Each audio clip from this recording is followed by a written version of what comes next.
Top story tonight, reaction. Joining us from Washington, David Rivkin, an attorney who served in the Reagan and Bush, the elder administrations. And from Berkeley, California, John Yoo, teaches law at the University of California. So Yoo, I'm going to begin with you.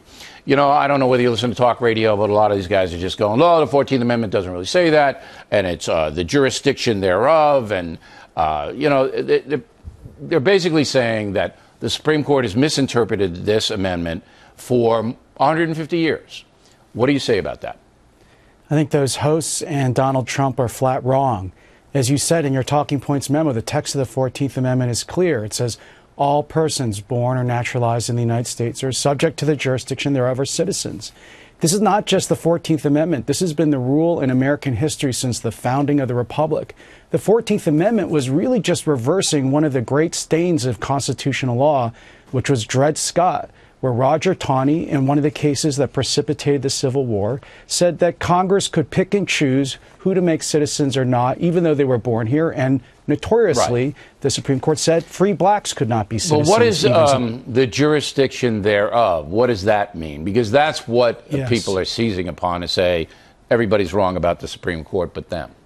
That's a good question. I mean, the phrase subject to the jurisdiction thereof also was just codifying common law practice from the beginning of the country, which meant to exclude the children of diplomats, the children of enemy soldiers on our territory, and then the biggest category then would have been Indian tribes, because Indian tribes were on our territory, but they weren't subject to the jurisdiction of the United States.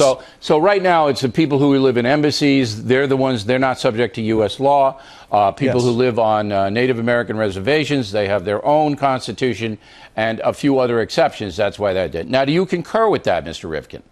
Absolutely, and let me point out that this is one of the provisions of the Constitution whose original public meaning, which matters for those of us who are conservatives, is clear. Let me just say, during the debate over the measure that became the 14th Amendment, the House came in with a language that did not have this language. In the Senate, it was introduced by Senator Jacob Howard.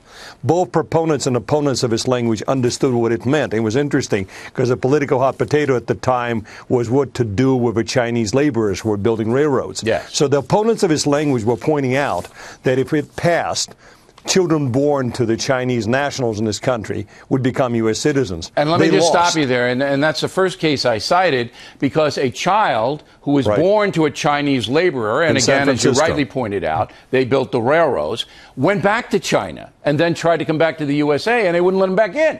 And he sued, and it went to the Supreme Court saying, look, you can't bar me. I'm an American citizen born here, even though my parents weren't. And the Supreme Court clearly ruled that he was. But let's move it ahead now.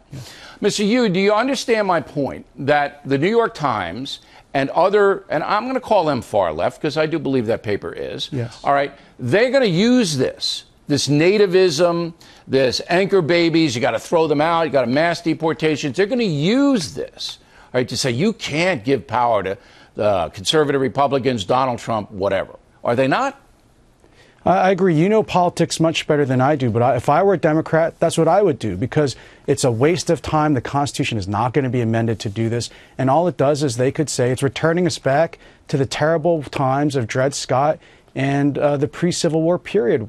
That's why the 14th Amendment is one of the great achievements of the Republican Party, to make clear that everybody born in this country is a free citizen. Do you feel Trump is making a mistake by harping on this? I agree with you. I don't think Trump is a Republican. I think actually he's ruining the Republican Party, and he's opening a huge wedge issue for Democrats to exploit. I disagree with you a little bit there. I think he is helping the Republican Party in some ways, but I think he's got to be careful because the nativist sentiment can be turned around. You always see the good in people. Well, you know, when you're going to round up babies and throw them out of here, I mean, that's not going to work to any party's advantage. Mr. Rivkin, do you see a danger that the rhetoric in this area goes over the top and helps the Democrats? I do, but I also see the opportunity, Bill, to the extent we have a number of presidential candidates, including most prominently Jeb Bush, who are taking a robust position against this. This is a wonderful opportunity to differentiate themselves from the rest of the pack. So it depends on how this plays. Well, it's interesting you say that, because coming up, we have Marco Rubio. And we're going to ask him exactly this question. Gentlemen, very interesting. We appreciate you coming on this evening.